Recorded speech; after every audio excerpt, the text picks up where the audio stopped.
Hello everyone, welcome to the OneClass channel. My name is Millan and I am a software engineering student at Carleton University in Ottawa, Canada. Today, I will be going over some commonly asked mathematics questions at mostly the high school level. And if you're interested in getting help with your homework or if you're interested in tutoring, check out the links in the description below. Cool, so let's get into this mathematic magic. I'm gonna switch over my screen real fast like this. Cool, and let's get this math party started.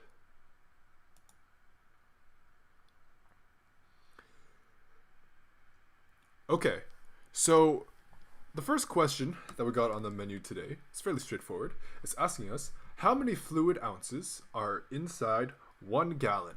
Okay, so a fluid ounce is, a fluid ounce is a moderate amount of liquid. So one fluid ounce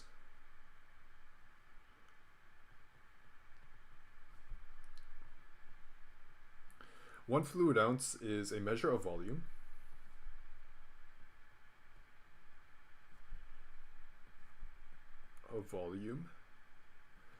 And how much is a fluid ounce in terms of actual volume?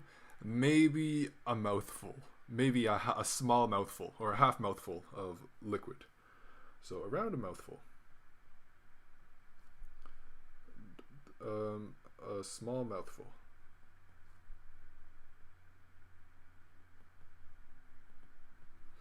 A gallon, 1 gallon, is significantly larger.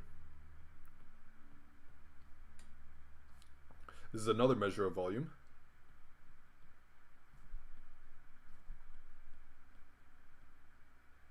And in terms of how much is a gallon in terms of volume, maybe it's comparable to like a basketball in terms of volume, maybe even a little bit more. So comparable to a basketball.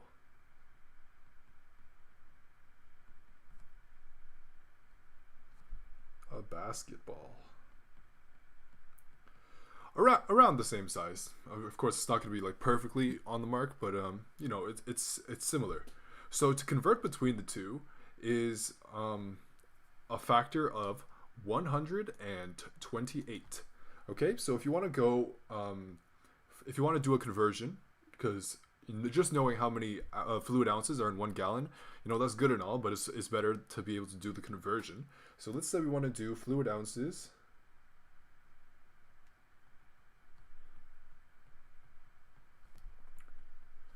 to gallon conversion.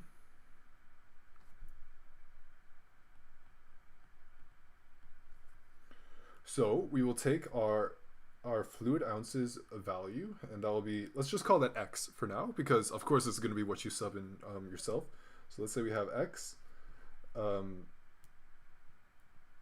OZ is the symbol for ounce, and we know that there are 128, or in 1 gallon,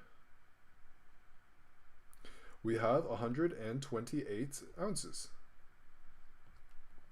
Okay, just looking at the units, you know that 1 unit divided by itself, or anything divided by itself, is 1. So the ounces up here, we can kind of treat ounces, or any unit for that matter, as if it's kind of like a mathematical variable, and which means like if you divide by yourself, you equate to 1, and you can basically neutralize yourself. So this will just be x over 128 gallons. Okay, so an example of this, let's say we have, 2.7 ounces, and we want to convert that into gallons, so that's 1 gal per 128 ounces. This will be 2.7 divided by 128.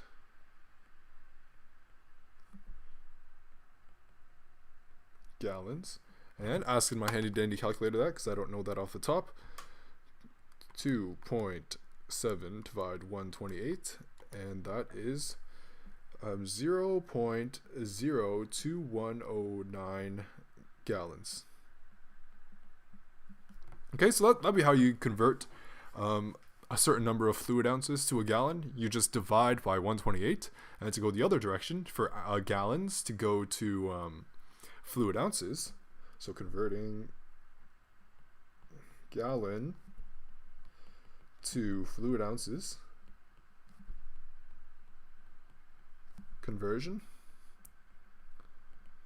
you do a similar procedure, except you're multiplying instead of dividing. Okay, so I'll show you how that's done.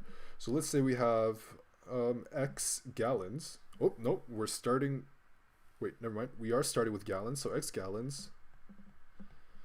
And then we want to multiply it in a similar way to the conversion fraction. Okay, so we have 128 ounces, fluid ounces. By the way, fluid ounces and mass ounces are not the same. It could be a little bit confusing that we use the same word for both of them, ounces, but you know, that's just the way things are. Even if it is a little bit confusing, I feel like it'd be better to have a different word for ounces for mass and ounces for volume, but you know, I don't make the rules here. So here we got to do the conversion, like as you can see, where it's the same procedure of like we cancel out the units, so it's just going to be 128 times X. Ounces is in 1 gallon. So an example of this, let's say we have 3 gallons.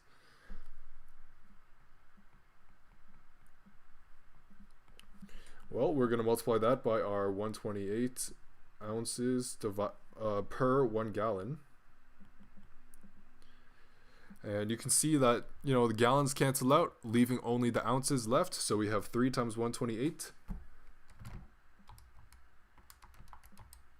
And that would be 384 ounces.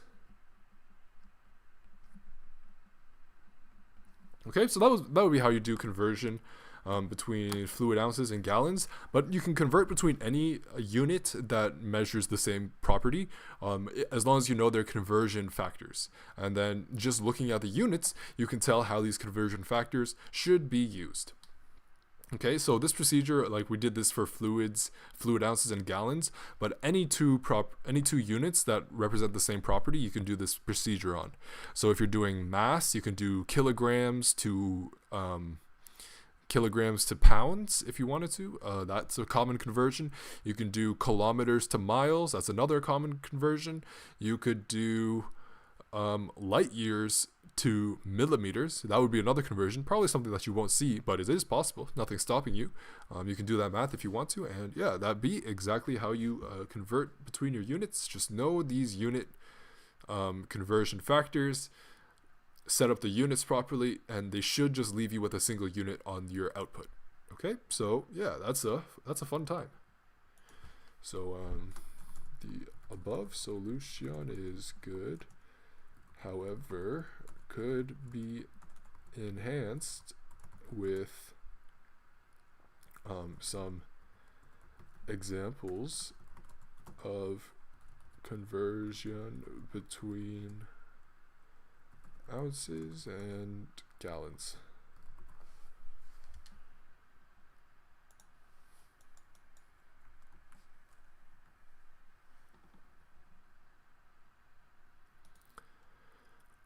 Okay, so the next question that we got on the menu today is asking us a fairly straightforward question. What is the square root of 3?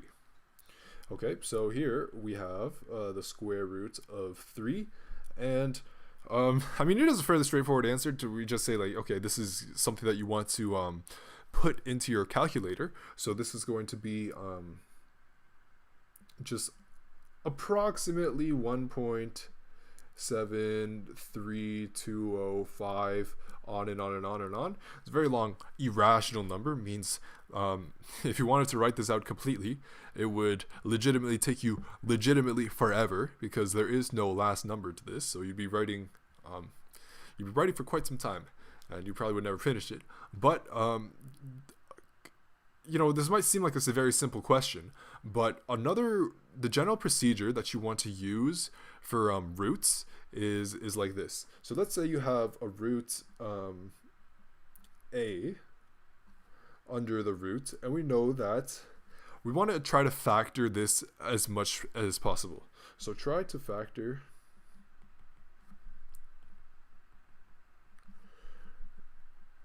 the radicand as much as possible. Eventually we'll get to just prime numbers, right? Because prime numbers are the only thing that you can't factor into other things. Eventually get to only prime numbers.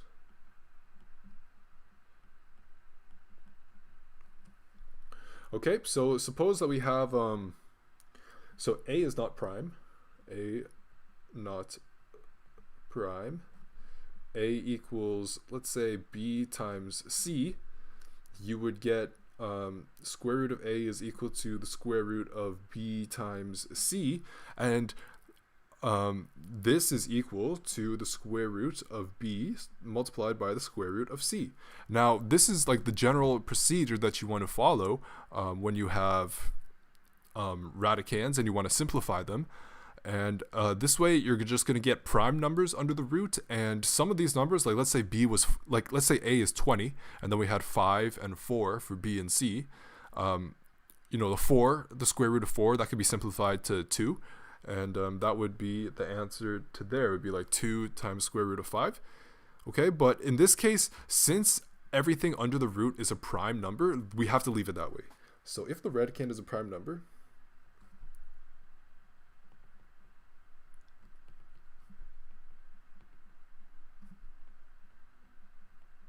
number cannot be simplified.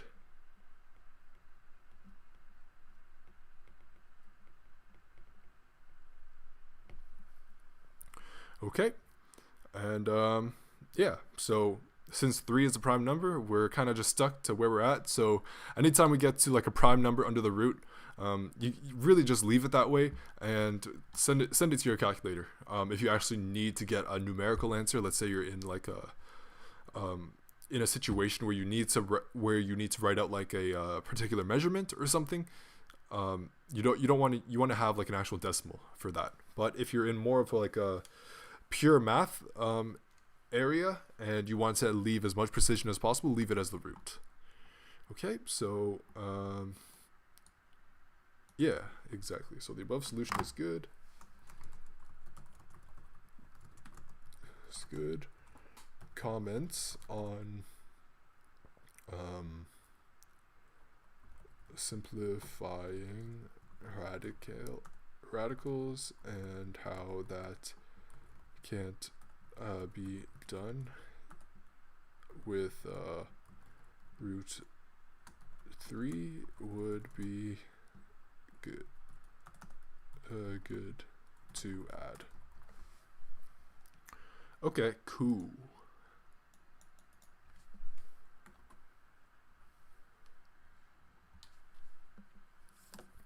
Okay, so the next question that we have on the menu today is asking us if a rectangle, or is a rectangle a parallelogram always, sometimes, or never. So it's basically saying how much, if you know that you're a rectangle, are you a parallelogram? Or if, I guess we could also reverse the question too to make this a little bit more interesting. If you're a parallelogram, are you a rectangle? Okay, so let's actually write out some proper definitions for rectangles and parallelograms. So here we got rectangles. Let's start with rectangles. And let's surround the word rectangle with a rectangle. You know why? Because I feel like it. Okay, so what are some properties that we know about rectangles? We know that they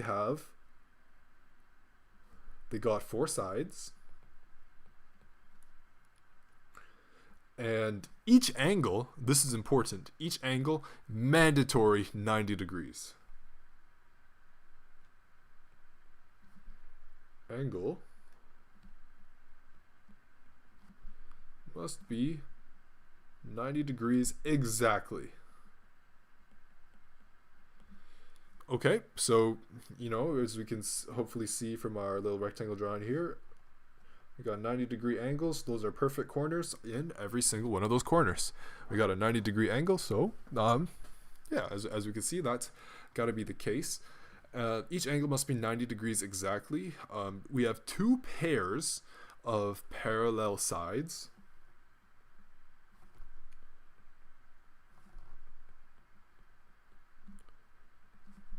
Parallel sides.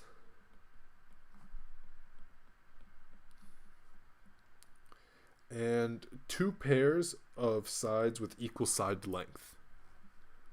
So two pairs of sides with equal side length. Okay, and that's a pretty much complete definition of what a rectangle is. Now let's draw out the definition of a parallelogram and see in what case is there like overlap between the two. So let's say we got parallelogram now.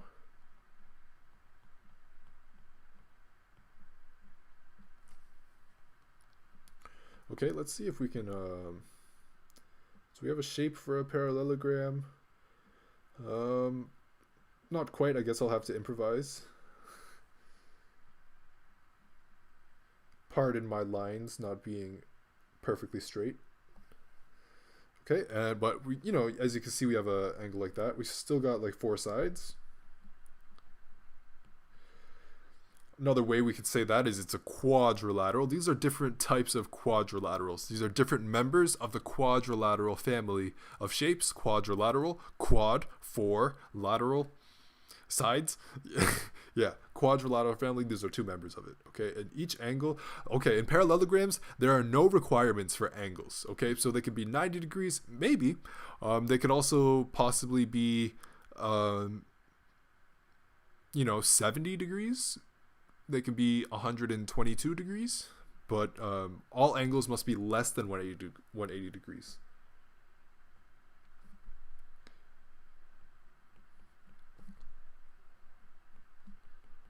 Then 180 degrees. Okay, and the reason why is like we could never have a parallelogram with something like that. Like there's no way that you could make a parallelogram with a reflex angle like that. Okay, so that's why we have the maximum 180 degree angle requirement for parallelograms. Cool. And we have two pairs of parallel sides.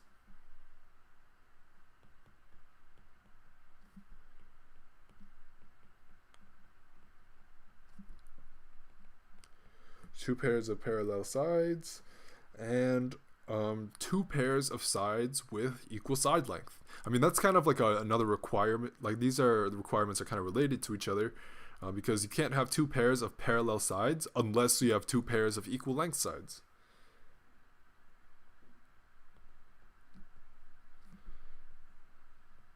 Equal length sides.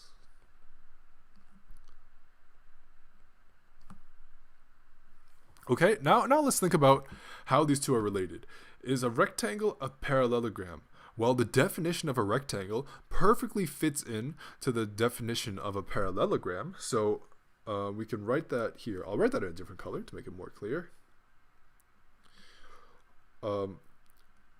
Following rectangle requirements also follows parallelogram requirements.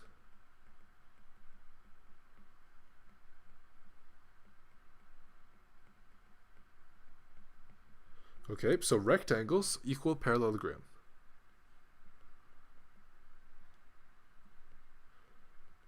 Are always parallelograms. Okay, and think about it a little bit more. Is it possible to think of a rectangle that breaks one of the parallelogram rules? I certainly can't think of it. If all the angles are 90 degrees, that's less than 180, so that follows that rules. And we have two pairs of parallel sides and two pairs of sides with equal side length. If you're following the rules of a rectangle, you must be, no exceptions, you're following the rules of parallelogram as well. Okay, but in the other direction, parallelograms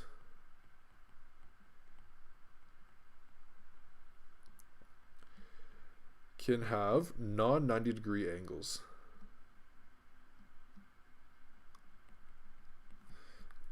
Some parallelograms are not rectangles, but all rectangles are parallelograms. So this is like a one-way type of relationship. So some parallelograms are rectangles. Okay, so it's a one-way relationship. Yeah. So, yep, rectangle always a parallelogram, but it would be good to mention the other directions relationship. So the above solution is good. Would be good to mention the relationship in reverse, saying that some parallelograms are rectangles.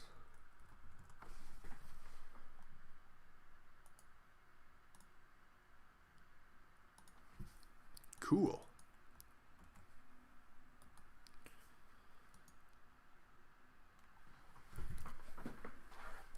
Okay, so the next question that we got on the menu today is asking us decagon sides. I think it's fair to say that this is probably asking us how many sides are on a decagon. So anytime that we have a polygon, we think about the word polygon. So in the word polygon, this is to specify many, and this is to specify sides. Okay, so breaking down the words of polygons can help us figure out what we need about them. Okay, so we have a couple of different prefixes that tell us what's going on. So we have tri, we have quad, penta, hexa, hepta, octa, nona, deca. And they correspond to 3, 4, 5, 6, 7, 8, 9, 10, respectively. Okay, so these come from, I think they come from Latin or, they come from Greek. Okay, so basically, knowing these prefixes can tell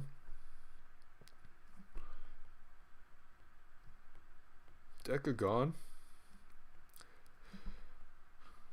10 sides. Okay, but once you get past 10, we don't it becomes less and less comfortable to be using words like this. So once we get to, like, let's say we have like a 35 side polygon, we don't want to say like, the Greek word for 35, agon. We'll probably just say like as numbers. Whoa, I'll write that out as number of sides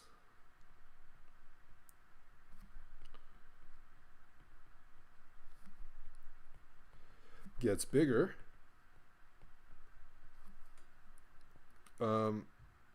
refer to them as n-sided polygons. Okay, because the Greek word for something like 35, for a 35-sided oh, bless you, thank you. So like a 35-sided polygon, we don't want to say the Greek word for 35. I don't even know what that is. And so we just say like the number of sides, 35-sided polygon, 150-sided polygon, whatever number you please. Okay, so yeah, decagon corresponds to 10 because we're still staying in the world of where Greek words are, I guess, common enough so that we can kind of like incorporate them into our mathematical language. So yep, the solution is good mention of other Greek number prefixes would be good. Oh, bless you. Thank you.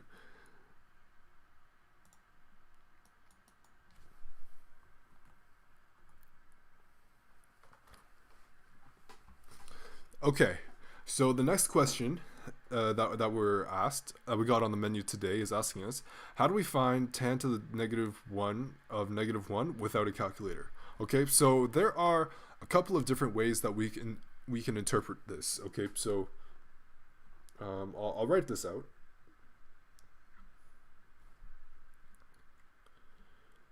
Okay, so there are two interpretations.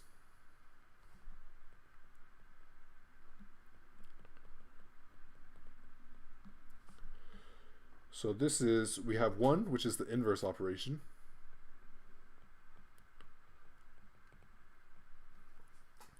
Meaning that tan of,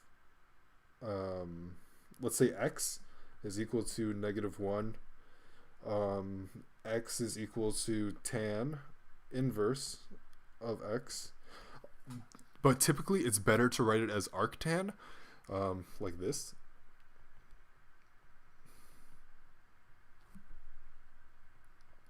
It's better to write it as arctan so that we don't have the two interpretations problem that we have, that I'm about to list out.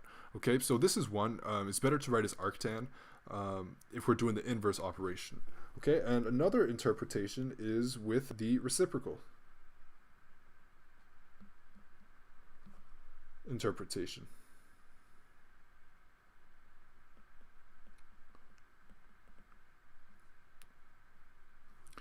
Okay, so generally this is less common, but like when we have a function, let's say we have like tan squared of x, this is equal to tan of x squared. Okay, so we move it on the function instead. So it would stand to reason, reasonably assume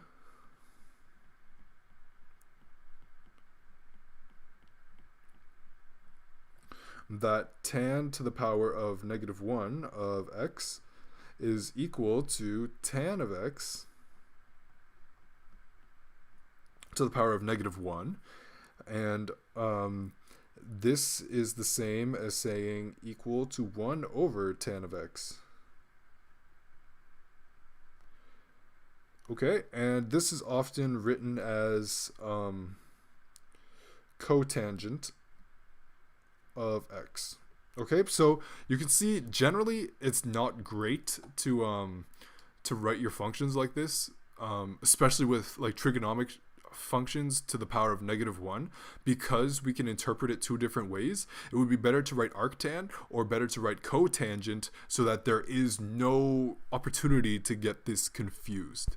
Okay, so now the question is saying to find this without a calculator. Okay, now if we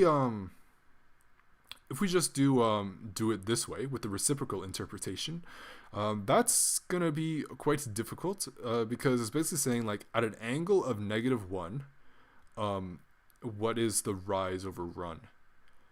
Okay, so that's gonna or what's the reciprocal? Like we would have to find the tan of -1, and -1 is the angle. That's rather difficult to do without a calculator. So we're gonna assume that we're gonna go down the inverse operation.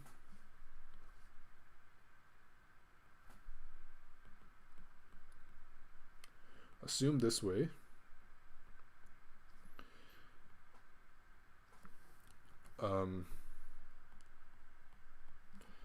Because an angle of -1 is difficult to deal with without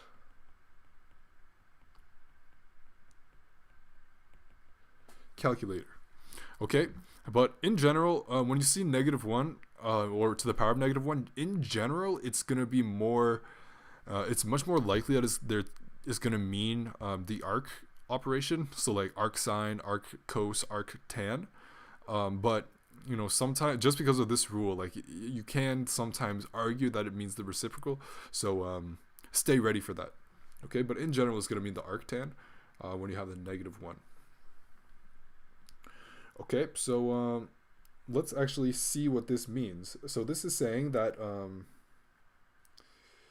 let's actually think about this question a little bit more. Okay, so we have basically this. So we have when we think about our coordinate graph,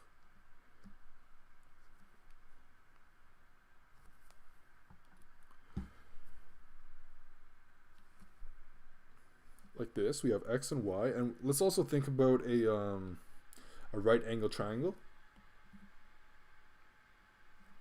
like that. And suppose here we have our theta angle, here we have our op, here we have adjacent, and we know that tan theta is equal to opposite over adjacent. Okay, so what it's basically telling us is that the opposite over adjacent is going to be -1. Okay, so this is following this path. We're trying to find what that is equal to. Like we're basically setting this to x. Yeah, actually, whoops, I should not write that these are for -1 as argument. Okay, so you see, like we're just inverse tanning both sides. So the -1 is equal to opposite over adjacent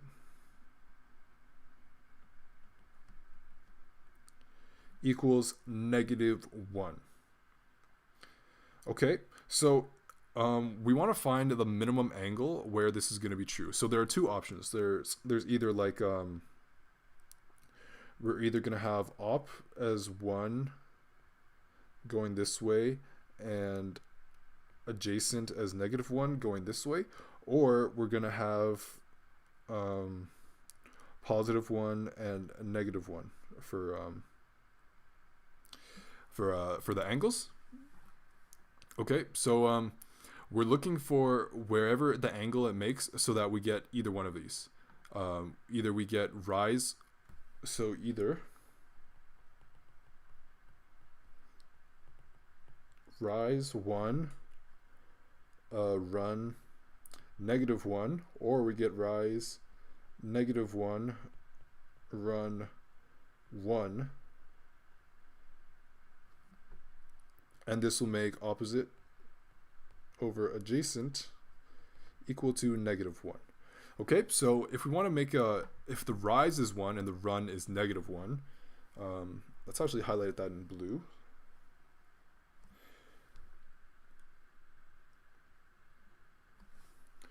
Okay, so this would be 1 and this would be -1.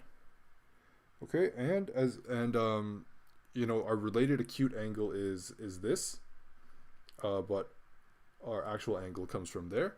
Okay, and in red, let's do this case. So we have rise of -1 and run is equal to 1.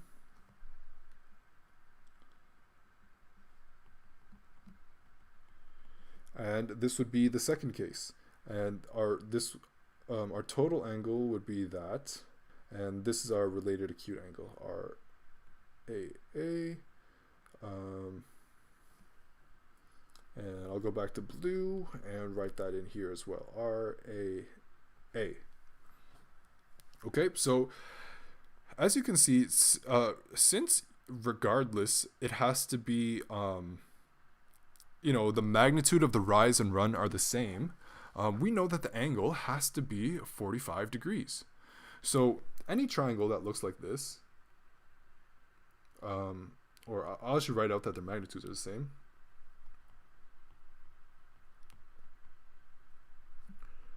Of rise Whoops.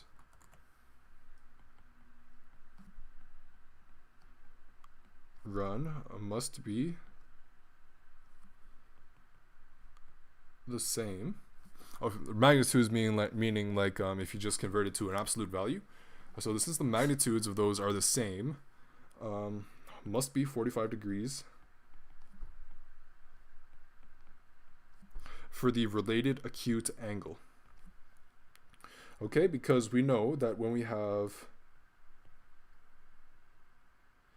45 degrees here, these two must be the same size. Okay, isosceles triangles have 45 degrees, or this particular isosceles, not all isosceles, but any triangle that has a 45 degree angle has to be isosceles. Okay, so yeah, so that's how we know that this angle here, this is 45 degrees, and this right here is 45 degrees. So now we want to see like the first one for blue total angle. This is going to be 180 degrees minus 45 degrees. The blue total angle is this one right here. Okay, and you can see like where 180 degrees is like to the negative x-axis, and we're just subtracting 45 degrees from that, so we're gonna get 135. Okay, and the red total angle,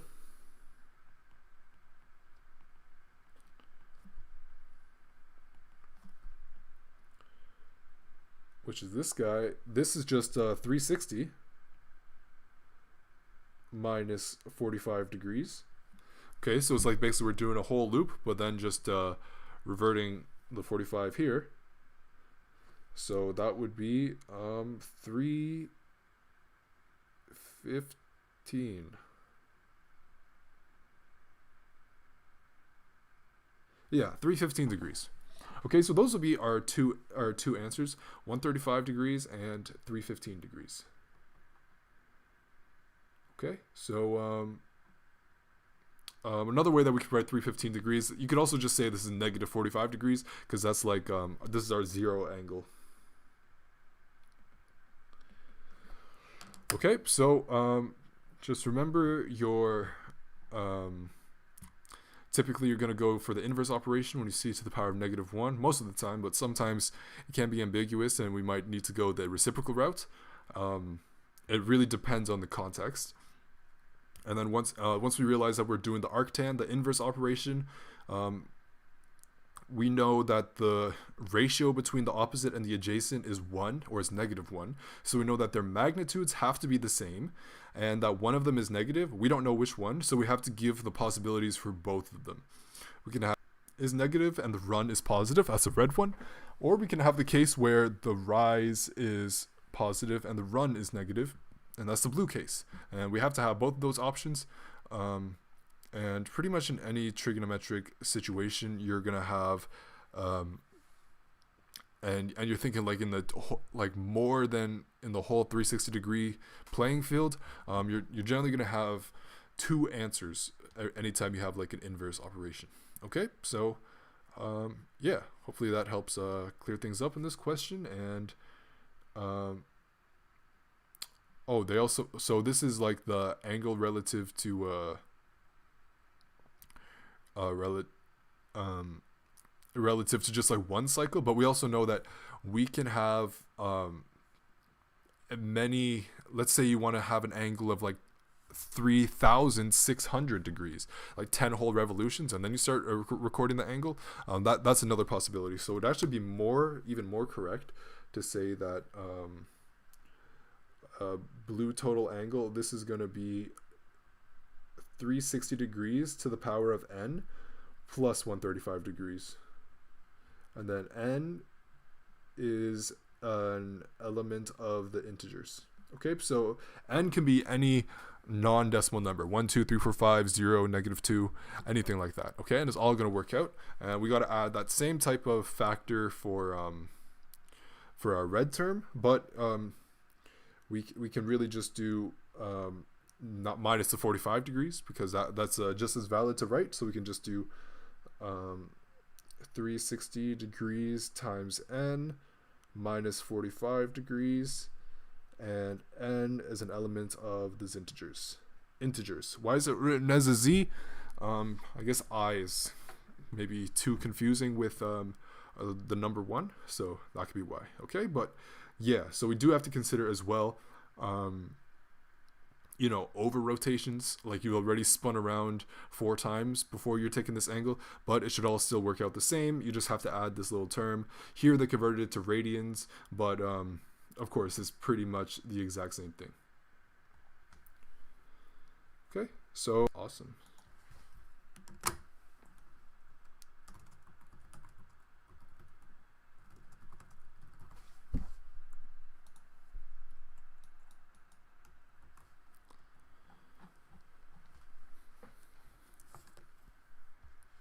Okay, so the next question that we have on the menu today is asking us, how do we find the surface area of a rectangular prism? Okay, and what is a rectangular prism? Let's start there. So a rectangular prism is a shape that looks like this, and we're trying to find the surface area. So actually, I'm going to redraw this out, and we're going to try to we're basically going to like unfold this. If this was like an origami project, and we unfolded it, it would look a little something like this. Let's use these shapes. So it says rectangular pyramid, so that's what the base is. So let's start by adding a rectangle like that, and then we need some triangles associated with this. So maybe we have a triangle like that. Okay, a triangle like that. Can I spin this? Okay, I can't rotate these triangles, thanks Microsoft Paint, so I guess I'll have to draw them by hand. Pardon me for the not perfectly straight lines.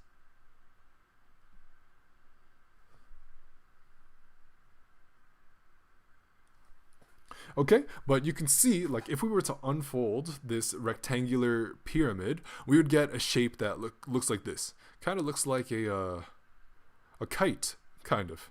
But yeah, this is what an unfolded rectangular pyramid looks like. And since we're trying to find the surface area, it's pretty much just the area of this whole thing. Okay, so once we find the area of the mat or the net, this is what it's called. So this is an unfolded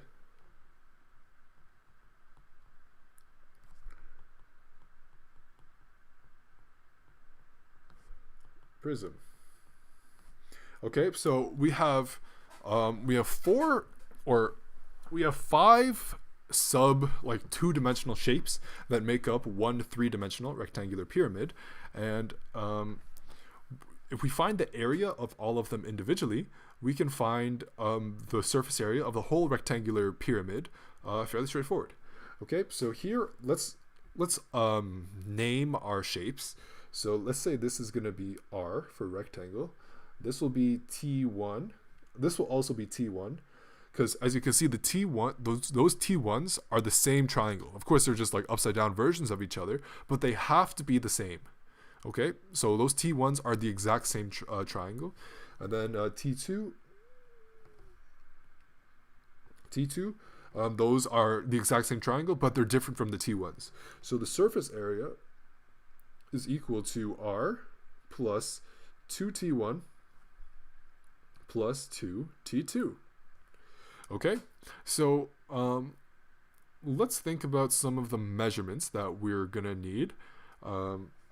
So for the rectangle, we are gonna need these properties.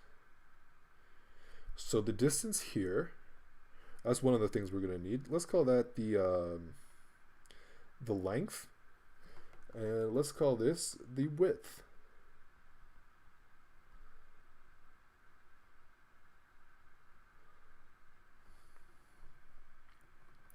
Okay, so this is just going to be length times width. Okay, that's fairly straightforward to come by. We should really just be able to like take this triangular, or take this pyramid, take a ruler, stick it on the side of the base, and you can easily find length and width. Okay, and for the t terms, let's write that out. So maybe red for t1. So t1, we're going to need this measurement. And this, let's call that slant 1.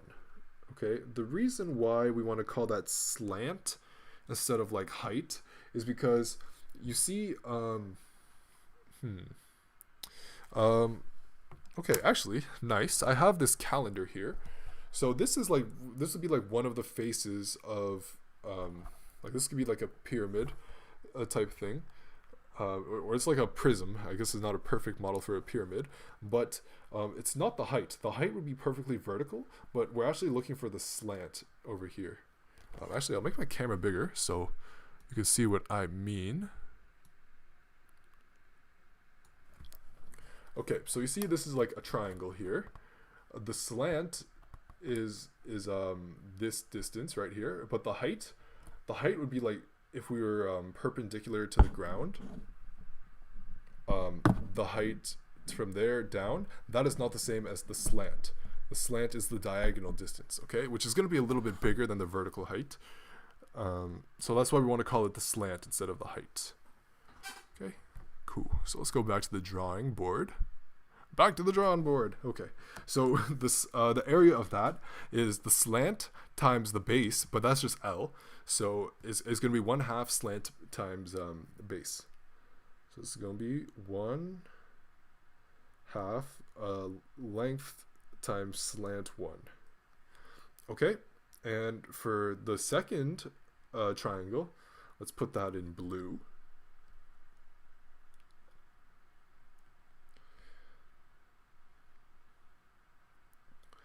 This is going to be slant number 2. And for this, it's going to be a similar type of operation. So it's going to be width instead of length times slant 2 divided by 2. Okay, so if you wanted to find the slant of something, you could just really, if you wanted to, you could take a ruler and go like from the tip, the toppity tip of the pyramid all the way down to one of the sides, or the corresponding slant, and that you can measure that directly. But sometimes you'll be given a triangular or a measurement like this. So sometimes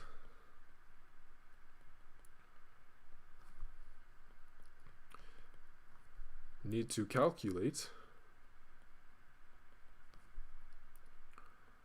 slant S values. Okay, so if we draw like a side view of a pyramid, I guess it really does just look like a triangle. But sometimes we will get a situation where we just get this measurement here, and let's call that the height. And we are looking for the slant. I'll put that a different color so it's more clear. Orange. So this is the slant that we're looking for. If we wanted to find that, well, we know that over here, this is going to be the height. And we know that this is going to be, this could be this could be like the length over 2. So if we wanted to find the S in this situation,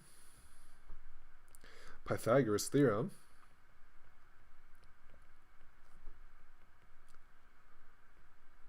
we know that S is going to be of height squared plus L over 2 squared.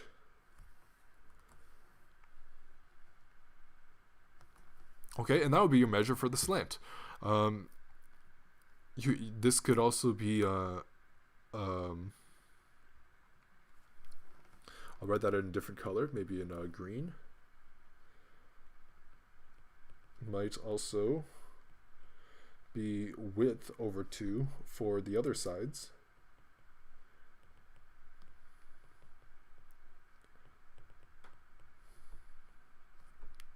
So in this case, S would be equal to height squared plus width over 2 squared. Okay, so these would just be some of the procedures. Slant is the only thing that might be difficult to find, but honestly, the easiest way to visualize surface area problems is to unfold or get the net of the shape of this in this pyramid. We have this pyramid as an example, and you would just unfold it and find the area of all the components, and you might need to do some work to find some of these measurements, but once you find them, it's a fairly straightforward process. Okay, so yeah, so this would be how you find it.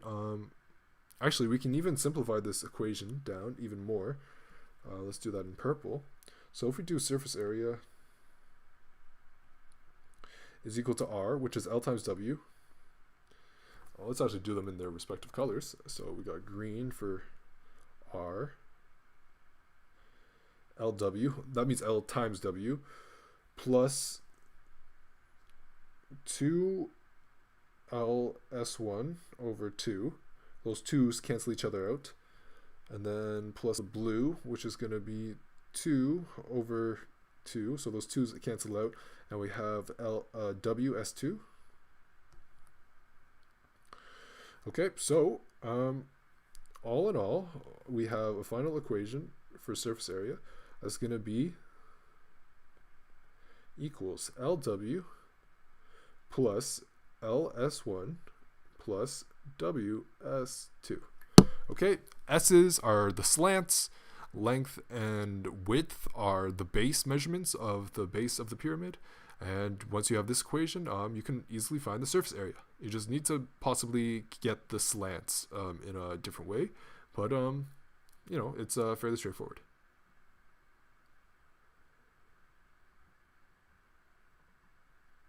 Okay, yeah, and they got precisely the same answer, so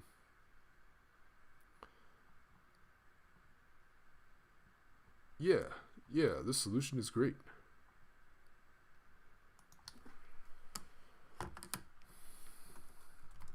The above solution is good.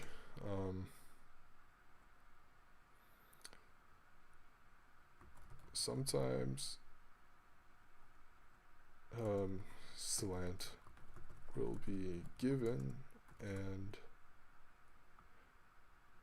actually no, because if the slant is given, then you should probably already see exactly like how we could add all this up. Okay, so the above solution, that's good.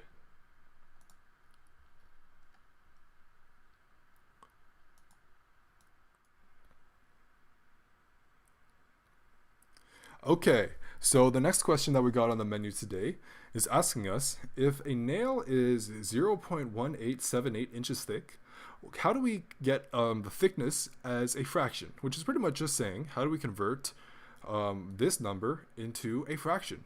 Fairly straightforward process. I'm going to show you exactly how we can do that quickly and easily. Okay, so we know that 0.1875, and we want to get this to a fraction. We know that it's already a fraction, 0.1875 over 1. Okay, it's already a fraction, but I mean, that's not a very useful fraction. Honestly, we don't even write the divided by 1.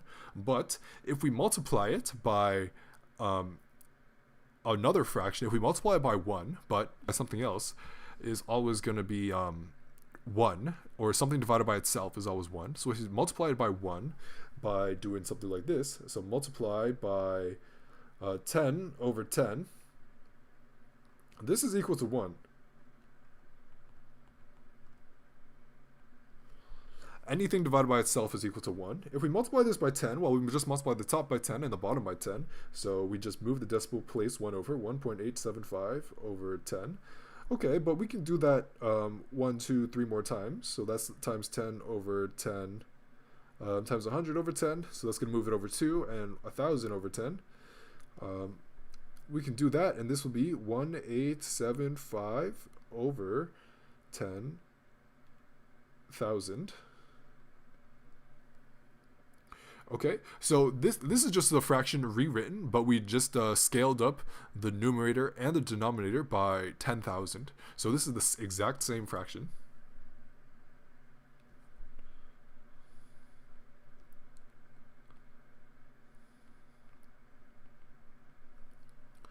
So now we want to simplify this. Simplify to simpler terms.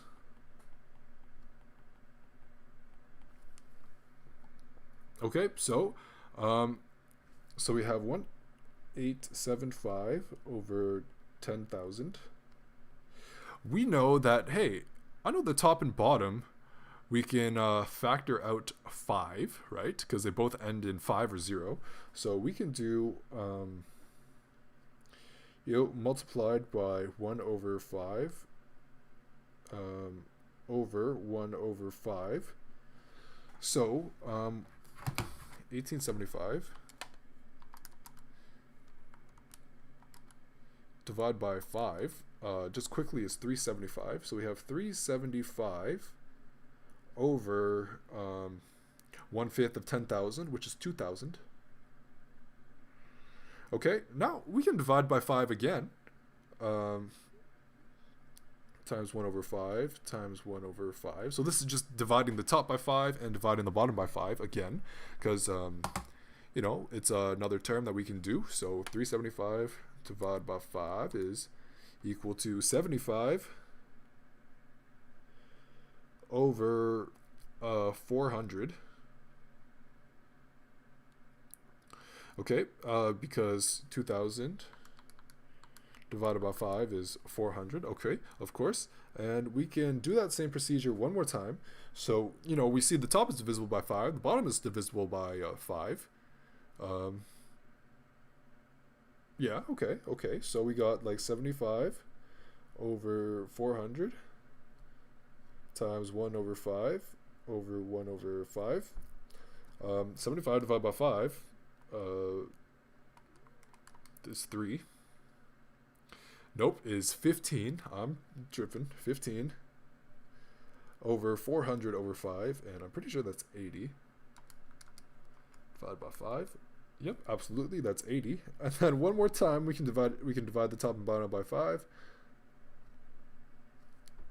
And this is equal to 3 over 1/5 of 80, and that is 80 divided by 5, and that is 16. Now, we can't really break down, 3 is a prime number, so we've definitely got, if we have a prime number in the numerator or in the denominator, that means we've simplified it as much as we can, and we know that this will be our final fraction.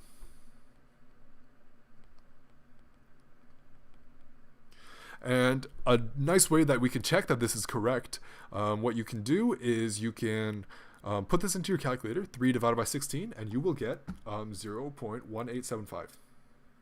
Okay, so following this type of procedure, you can see that if we just, try to divide the top and bottom by the same amount each time, eventually we'll get to a point where we find a prime number. Once we find that prime number, that's how here it says that, we can factor out 625 from both of them. Here it says that, we can factor out 625 from both of them, but it can be difficult to know exactly, we know that 625 is a factor. So in general, just divide it by what you know, and eventually you'll get to a prime number, and then you can celebrate a question complete, because once you find a prime number, you're good. Okay, so the above solution is good. It's good. It would be nice to have a procedure where smaller terms are factored out sequentially so that this can be done without a calculator. It might be hard to see how you know that 625 is a factor. Cool.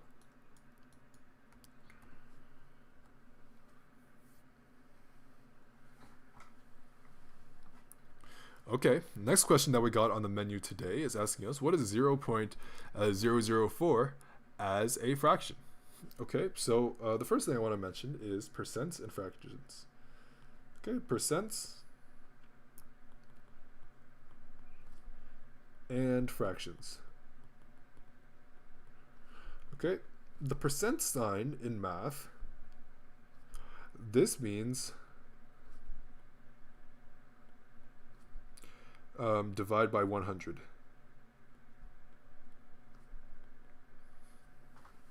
Okay, that's exactly what it means.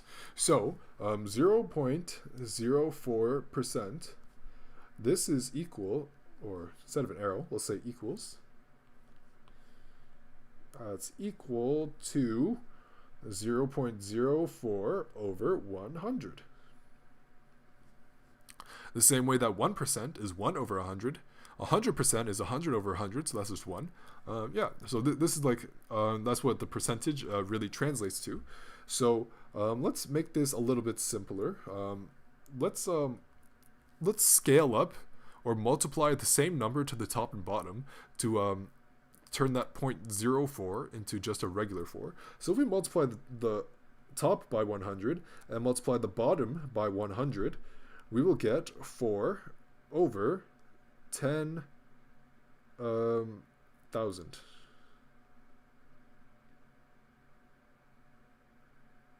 Yeah. Okay, cool. So this is our fraction right here. And can we scale this down anymore?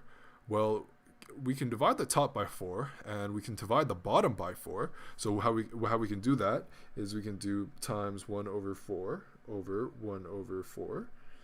Now what's going to be on the top? 4 divided by 4, that's just 1. So that's going to be 1 over, and 10,000 divided by 4. We know that's going to be 2,500.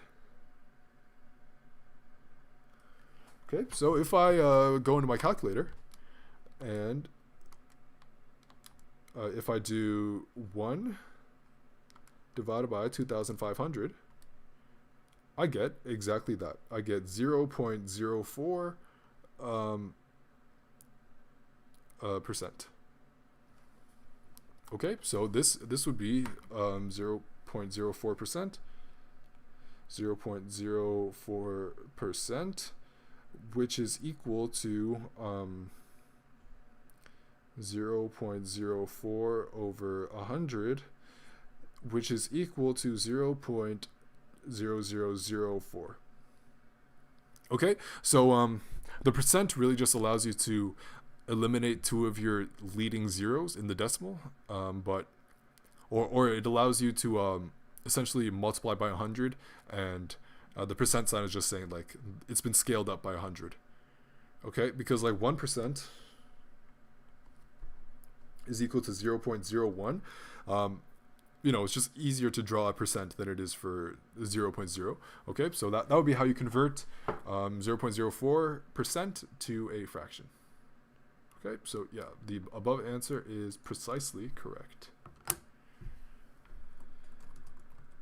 Above answer is good.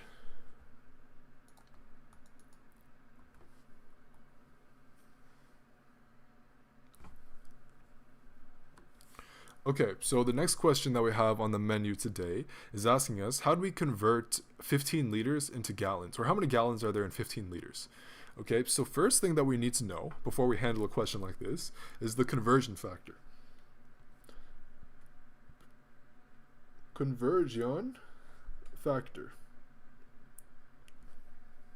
And thankfully we have it right here in the solution that we have so far. So we have, in every 1 gallon,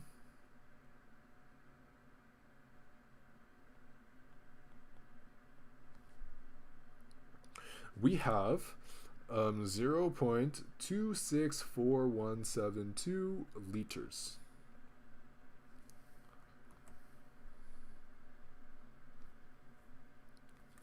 Okay, so what we can do with that is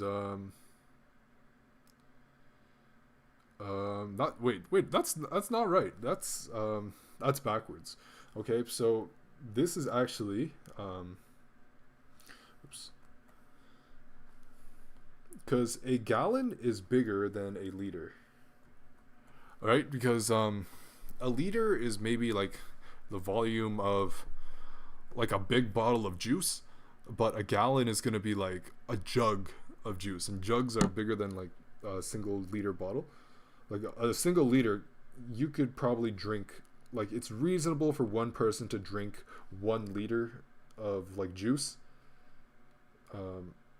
but for one person to drink a gallon, you got to be quite thirsty to be doing something like that. So this is the actual conversion, and we know that liters has to be bigger than, or there are a lot of liters inside of 1 gallon, so 1 gallon has to be bigger. Like there are more liters than there are gallons in the same volume. Okay, so we need to scale liters down. Okay, so this is our conversion factor. And to do the unit conversion, we want to do something like this. So we're starting out with 15 liters.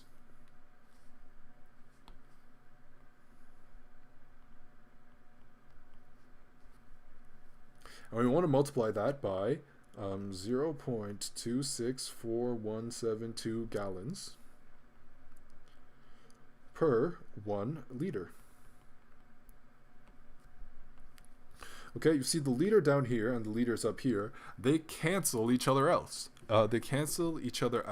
Because units are kind of like mathematical variables. 1 divided by itself is always going to be equal to 1. So they cancel each other out. So now what's left is 15 times 0.264172 gallons, and that gives us 3.96 gallons.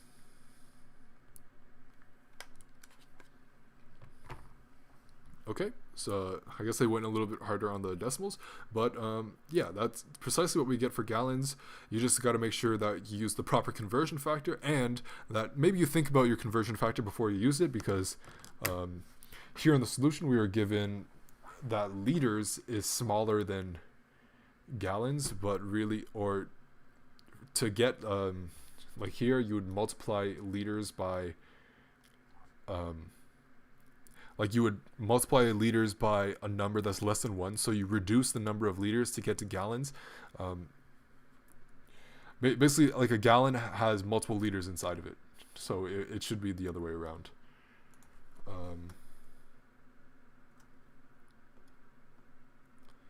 So yeah, what I'll write here is relation is correct. However, the first conversion factor given is backwards.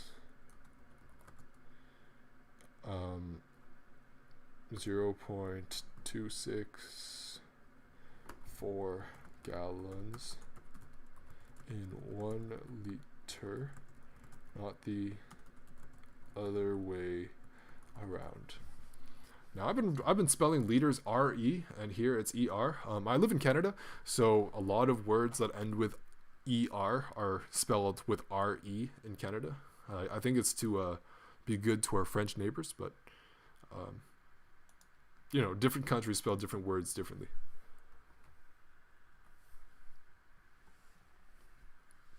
Okay, so the next question that we have on today is it's asking us, what's a translation in math? Okay, a translation is an operation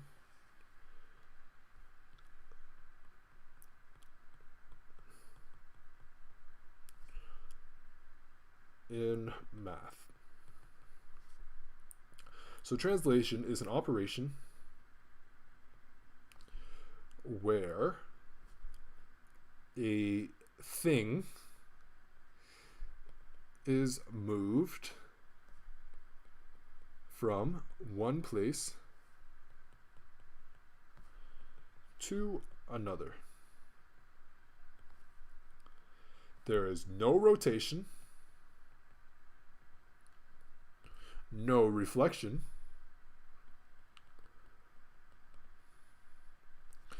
no changes in size.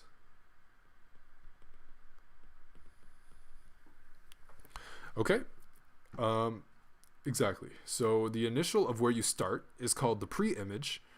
That's the starter. So starting original pre-translation. This is the pre-image,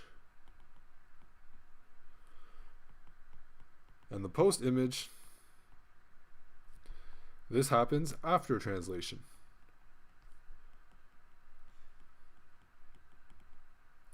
Okay, so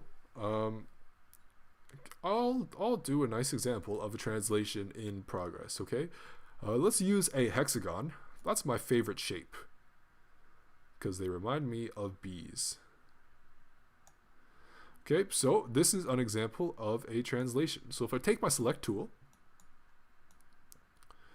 and if I just move it to the left, up, down, back, in circles, if I just move it around like this is translation. The pre-image was somewhere around here, but then after the translation, we followed a crazy path and ended up here. The post-image is right here. Okay, so translation is just moving. Now, this right here, we resized it, and we we scaled it horizontally more than we scaled it vertically. That is not a translation. That is a translation breaker. That was a resizing, which is not okay whatsoever. Okay, so for a proper translation is we just move it around. No resizing. I'm not sure if I have a good reflect tool, but if we did reflect it like a mirror across some reflection line, like this,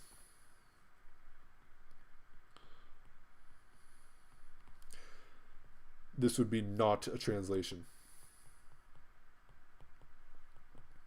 Okay, simply put, translation, your move. You're translating. Yeah. Okay, cool. So, yeah, exactly. Here we got some examples on a more graphical sense, like on a coordinate grid. And you can see like A is moved down by 9 and to the left by 3. And all of the other points are moved by the same amount. Down by 9, to the left by 3. C is down by 9, to the left by 3. Okay. Yeah, they all follow the same type of math. They all just got moved by the same amount. There's no rotation, no spinning, no reflections and flipping. There's no resizing. All of these were just moved. So if you look at the coordinate points on a graph as when translations are happening, everyone is just going to have some addition or subtraction operation on them. So here, -9, -3. So all the points undergo the same, just added a term to them. Okay, so yeah, the above solution is good.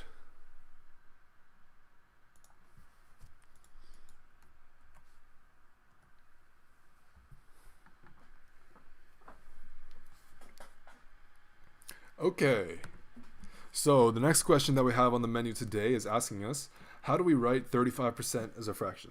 Okay, so as we mentioned, percentages is another way of saying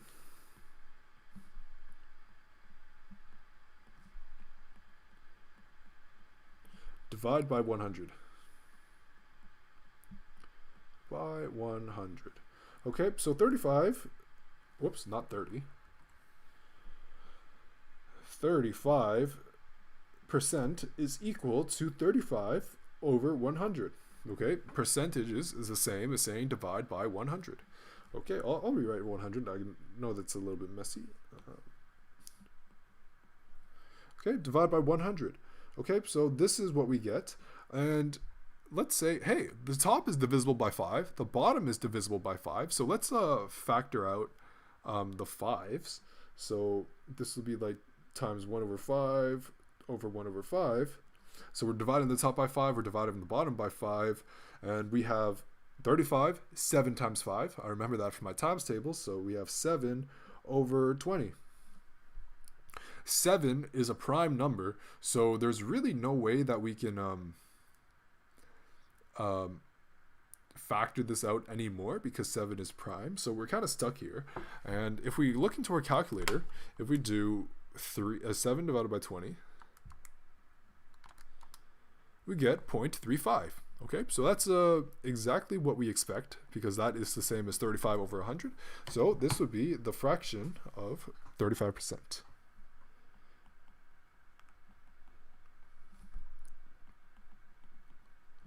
Of 35%. Okay, fairly straightforward. And yeah, exactly. So 7 over 20. So the above solution is awesome. That's good.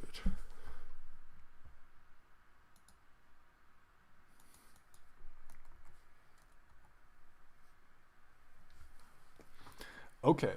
So the next question that we have on the menu today is asking us what is the formula for the surface area of a triangular prism? Okay, so what is a triangular prism? I actually conveniently have a triangular prism. So you see this calendar that I got here. I'll actually make my camera bigger so you can see better what's going on. Okay, so here I have my my calendar, and here you can see it's a triangular prism. We have one rectangular side, another rectangular side, another rectangular side, a triangle side here, and a triangle side here. This is a rectangular prism, and if we wanted to unfold this, of course, like here we have holes on the triangle side, but just imagine there's like fully triangular sides that like can fold down, and we want to unfold this thing. We're gonna have a little something like this. So let me go back to the drawing. So this is an unfolded triangular prism.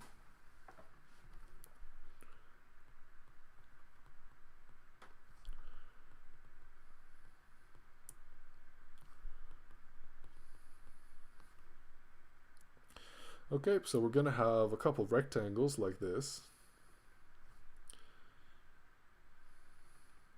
They don't have to be the same size.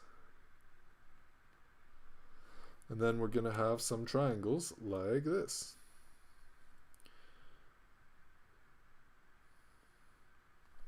Of course, we could have drawn the triangles other ways, but you know, this way is perfectly valid.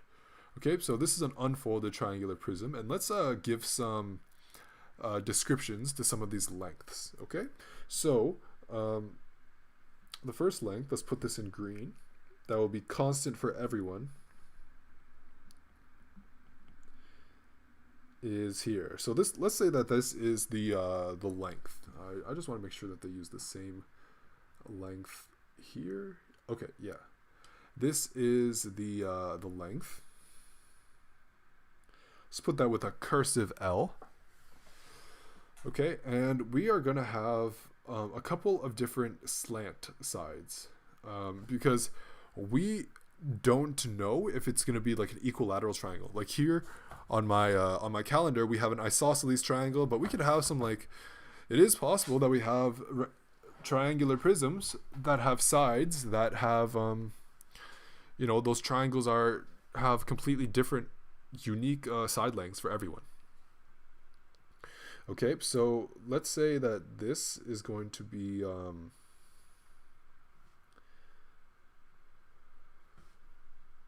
those two are going to be the same, which is going to be the same as those two that connect. So we can say that this can be, let's call that slant 1. And maybe in a whole new color, in blue. That will be the same as this one, which will be the same as this one, and that one. That can be slant 2. And our last one, let's put that in purple.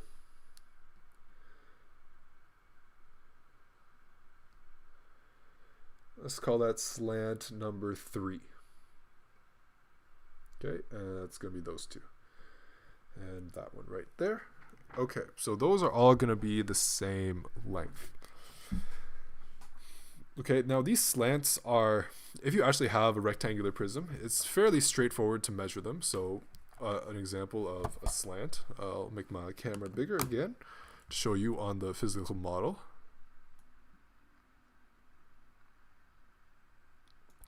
Okay, so if I got my ruler here, you know, to measure a slant, that would be one slant, that would be another slant, and that would be another slant. These might be all different lengths for the slant, but it is what it is. Okay, I'm gonna grab that real fast. Ooh. And with a situation like this, measuring the length is obviously very straightforward. You just measure that out. Okay.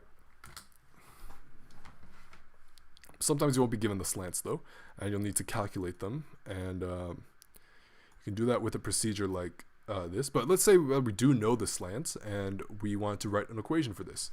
So we know that the area of triangle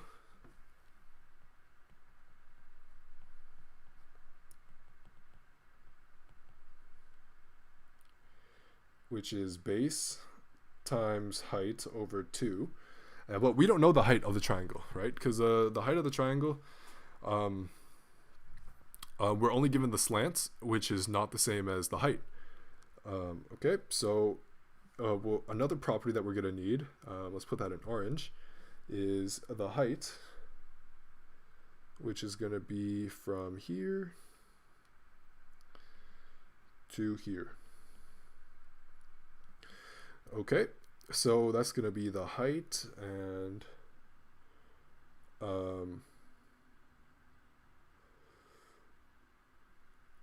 this is going to be the height.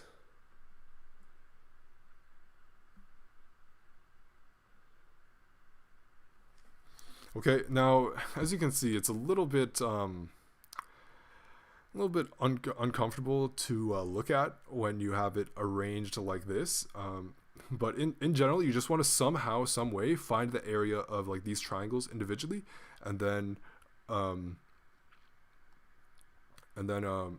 you know, once you have one triangle, you know the other. So like even though I drew the top triangle like this, and it's kind of like more difficult to visualize, it's really the same triangle as this one's, as the one on the bottom that's like pointing down. So once you find one, you found both. Okay, so let's just take the bottom one and not worry about the top one so much.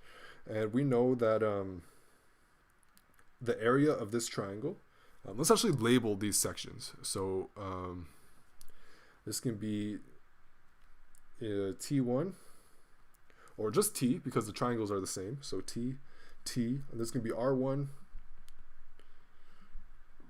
R2, R3. Okay, so so yeah, these are the three different shapes, and the total surface area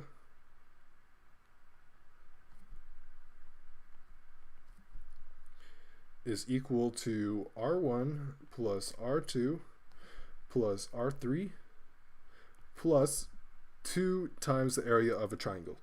Okay, now these are all just the slants. So S2, S1, S3. So R1 is going to be S2 times L. This is plus S1 times L. This is plus slant 3. Yeah, S3 times L. Plus 2 area of the triangle. And the triangle, as you can see, is H base times height times 2. Base is equal to slant 3.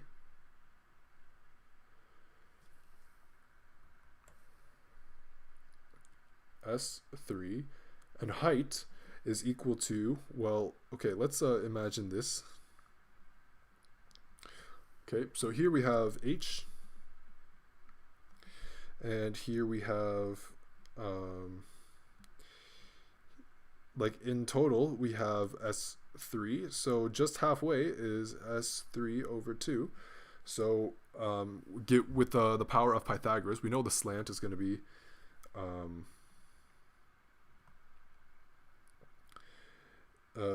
in this case, well, it also does depend on the triangle, but you would need to find the height somehow, some way. And in general, you're going to use that with Pythagoras theorem.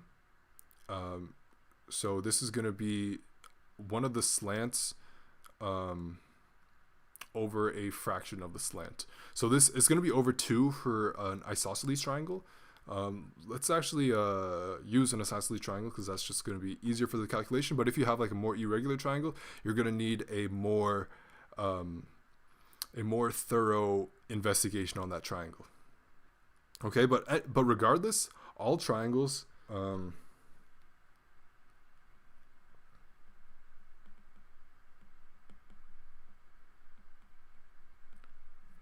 can be analyzed by doing, or by breaking it down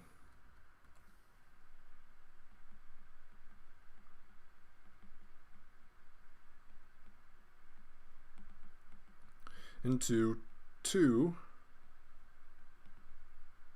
right angle triangles.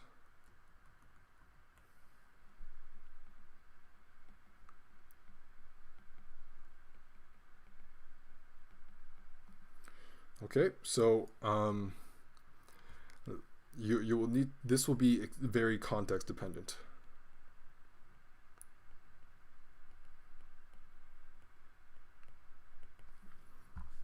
Okay, and what I mean by all triangles can be broken down into 2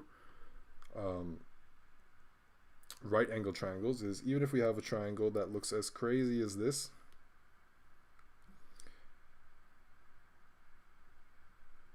you know, that's a right angle triangle. If you can find that, you know, just finding the sum of those 2 triangles and adding them up, that's going to be the whole triangle. Okay, so let's see if we have any examples that we can add here. Suppose that we have maybe a prism, or let's say an example of, let's do a more simple example where we just have like an equilateral triangle based triangular prism. Okay, so we have, let's draw that out.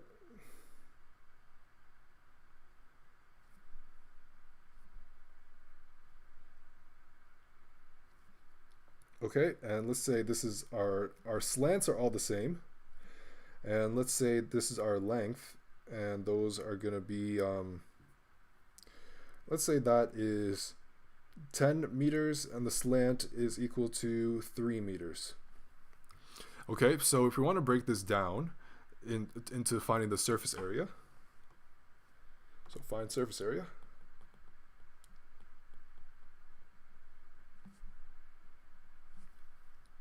We could break it down like this. Okay, so we're going to have 3 rectangles,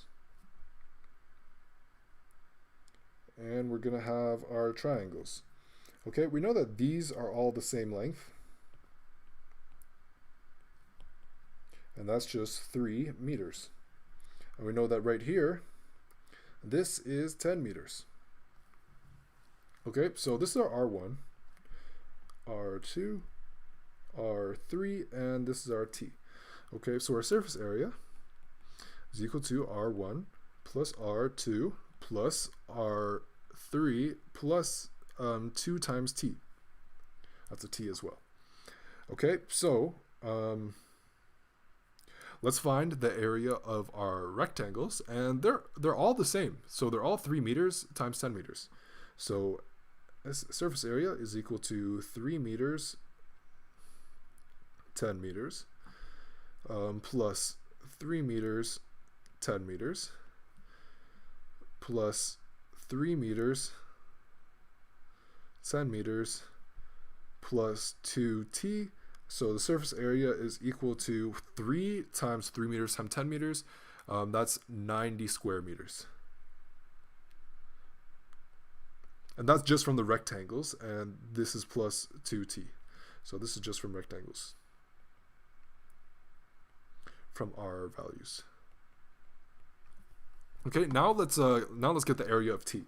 Okay, so we have an equilateral triangle. We know that the base, this is 3, and we're trying to find this. Okay, we're trying to find the H. We know that this distance is, actually, I'm going to draw this way more neatly. Okay, pardon me.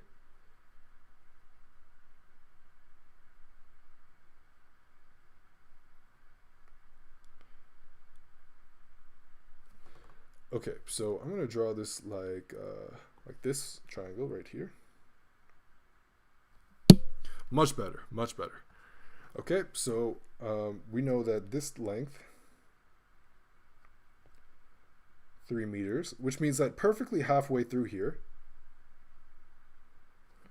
is 1.5 meters.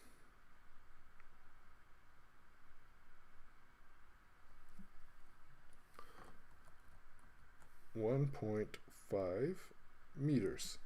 Okay, and this length right here, this is 3 meters, and we're trying to look for h.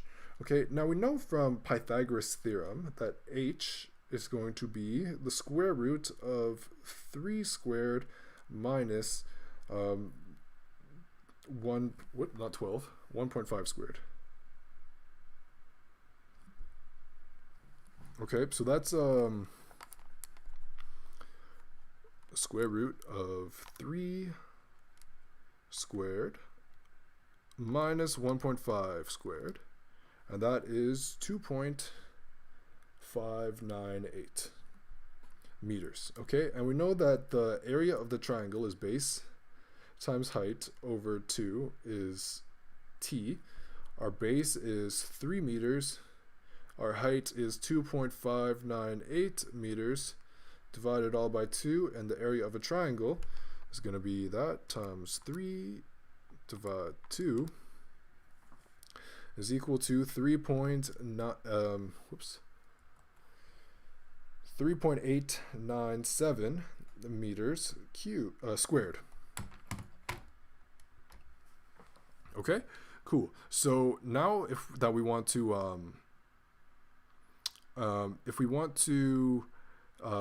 sub this t value back into our SA, so 90 meters squared plus 2t.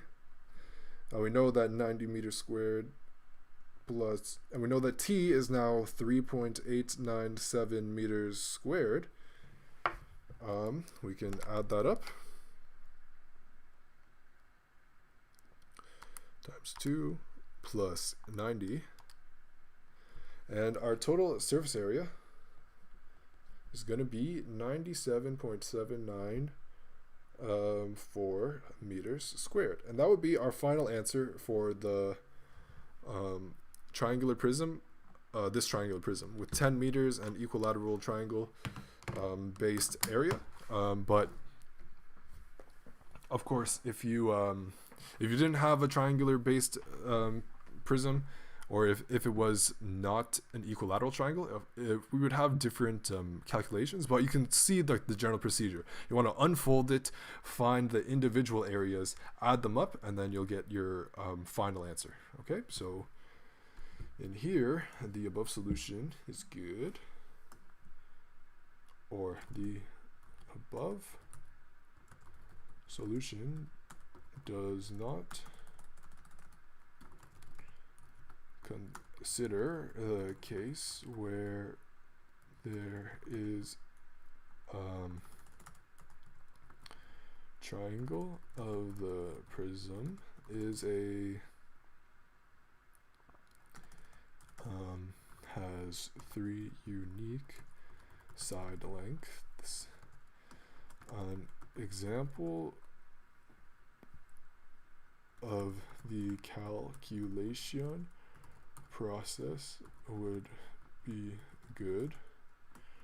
Also, would be nice to see the procedure of breaking down the prism into its component shapes to calculate the surface area of the individual sides before adding them all together. Okay, cool. So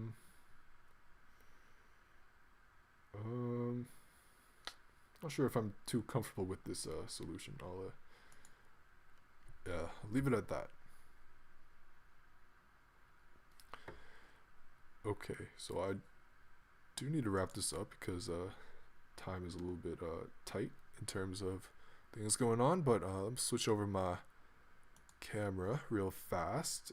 And so those are all the questions that we are going to cover today. If you enjoyed today's Q&A and would like to be notified of when we do this next, please hit the subscribe button below and ring the notification bell. If you would like to submit your own questions, take a look at the links in the video description below, and remember to leave a like and a comment if you like the video, and share this video with your friends if you really like the video. This has been Millan from OneClass, and I hope to see you again soon. Goodbye, take care, and have fun with the mathematic magic.